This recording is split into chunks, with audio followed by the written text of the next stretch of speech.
Thank you for listening to What Happens in This House Stays in This House Strength Over Silence podcast. I am your host, Tammy Montgomery Dozier. I do appreciate you guys listening to me for another week. So today I want to talk about anger issues, anger management, and what makes people angry. For myself, when I was growing up in my 20s, I had really bad anger issues. I mean, when I say I would get mad, I would throw things. Went to the doctor, they said I was manic depressive and they wanted to put me on medication. I didn't take medication because, hey, taking medication would mean that I would have to say, is there something really wrong with me that I just didn't want to deal with? And that was in my 20s. And looking back now, I can see that there were a lot of unresolved issues that I had, which was the reason for my anger because I didn't know how to deal with a lot of different things at that time. So, what happened and how it got better is that I went on a retreat. I went on a spiritual retreat, not religious, but spiritual with this organization. And I got to learn a lot about myself, how to control my anger, and where the anger stemmed from in my life. And so that really, truly helped me out a lot. So it's not that I don't get angry now. I just know how to control it better because I know how bad it was for me in the past. And it is so easy, people. It's so easy to get angry. People tell you not to get angry. But if there are some things that you have not dealt with internally, they will sneak up on you. So I have gotten better with not getting angry. And I also have gotten better with expressing myself when I feel like something isn't right. Because a lot of times, if you hold that stuff in, it can come back to haunt you. And that's where that anger can stem from.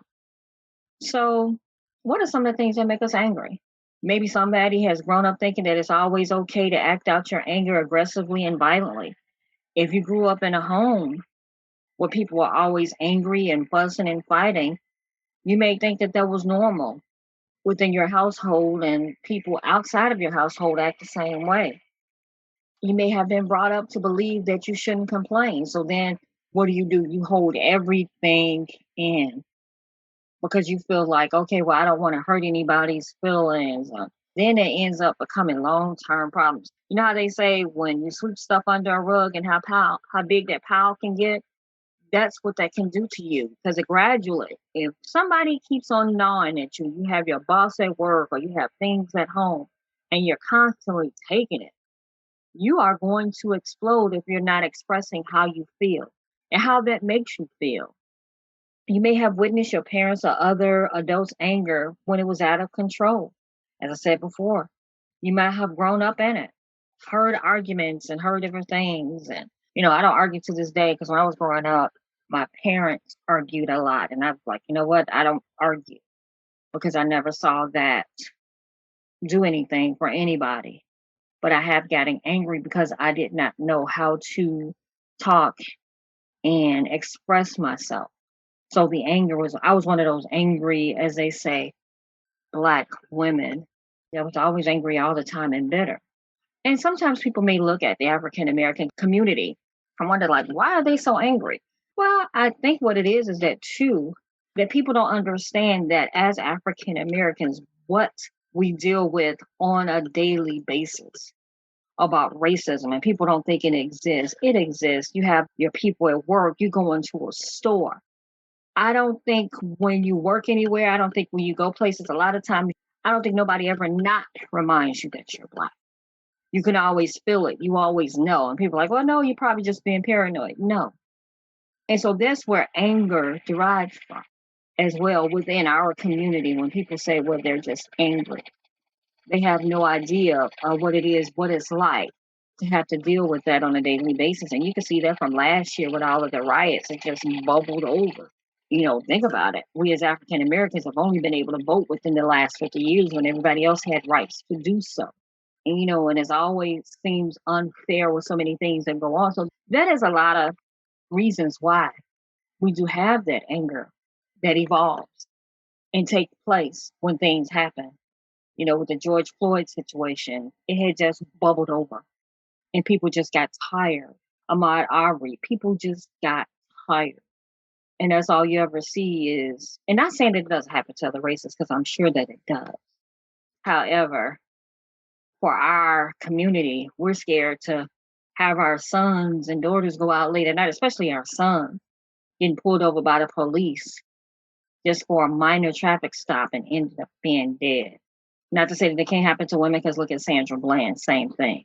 So we have a right for anger because it has bubbled over. And that comes from anger sometimes exists from not being heard, not feeling like your feelings are being validated. Also, when you're dealing with problems in your life, like with this whole COVID thing, people at home working, people stressing over bills, looking for stimulus checks, can't pay their car note, can't pay their house note, can't feed their kids. Those are all reasons that people get angry. So it's hard sometimes when you're within yourself, although you can't change it. That's the only way you feel that you can deal with it. So, what are some of the things that we can do to kind of control our anger? Sometimes we can think before we speak.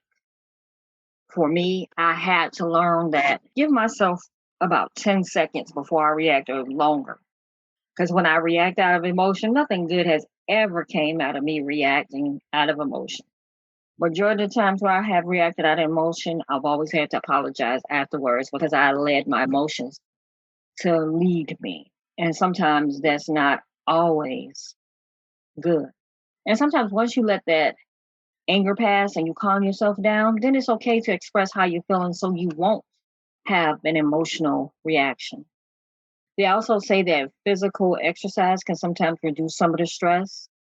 Taking times out for the people that have kids. Sometimes you got to take a time out as well. I hear mothers going in the bathroom, had snacks, and just having a good time by themselves because sometimes they just need a getaway. And that's very understandable. The stresses of everything. And sometimes, and this is something that I've learned to do. Sometimes focusing on what makes you mad is sometimes working on resolving whatever is going on at hand. I had to change my thought process for that. Is that more like now I more think of, okay, what is the solution to this problem versus just getting mad? Because if I can't change it, what am I going to do?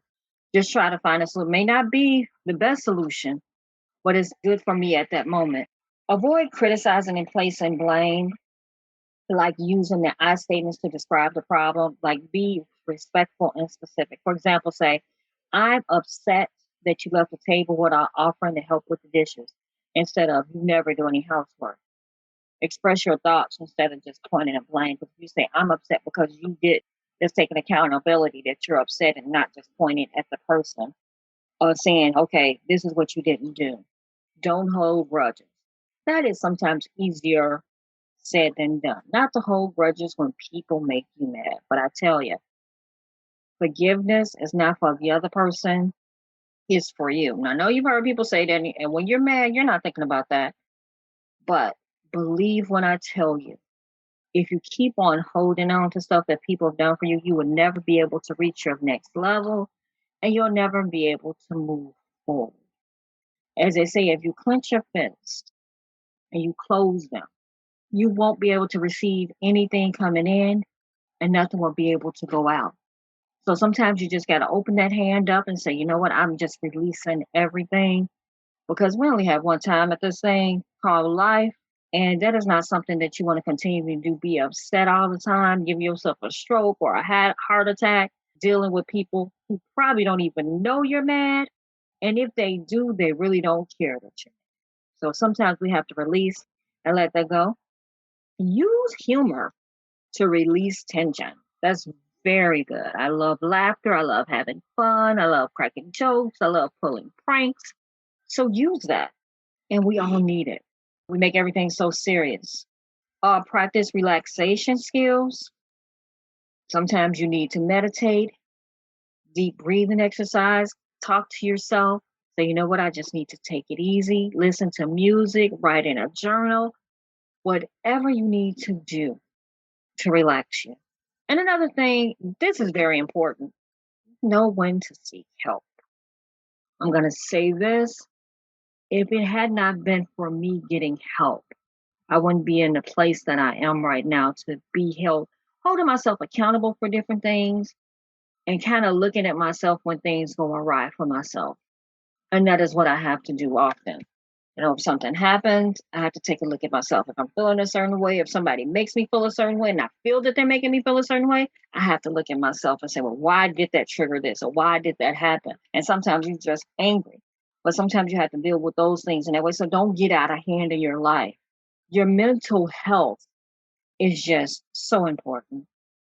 And especially in the African American community that's saying what happens in this house stays in this house, the name of the podcast. We are so often ready to say, don't tell anybody else outside this house or what happens here. And you're told to hold on to that anger. And, like we're told to just pray about it all the time. And sometimes you need prayer and medication all at the same time.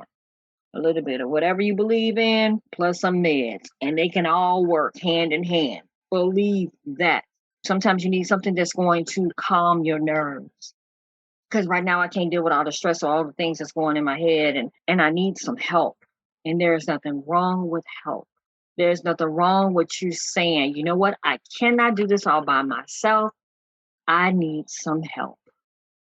And don't be ashamed of it because we all need it. I know for me, if it wasn't for the people around me, if it wasn't for me seeking help, I've been to see counselors. I've been through all of that, and all of it has helped me. There is nothing wrong with it. Don't let other people make you feel bad for doing it, or you don't even have to tell them, and that's up to you. But know that you can't every problem has a solution. Believe that. Andrew Weiss wrote a book about that. Every problem has a solution, no matter what it is that you're going through. So just think about that too.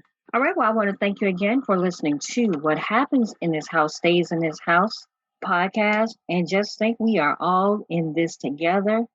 We're doing this thing called life together because we only have one chance at this. We're going to ride it till the wheels fall off. So thank you again for listening to me. I have been your host, Tammy Montgomery Dozier.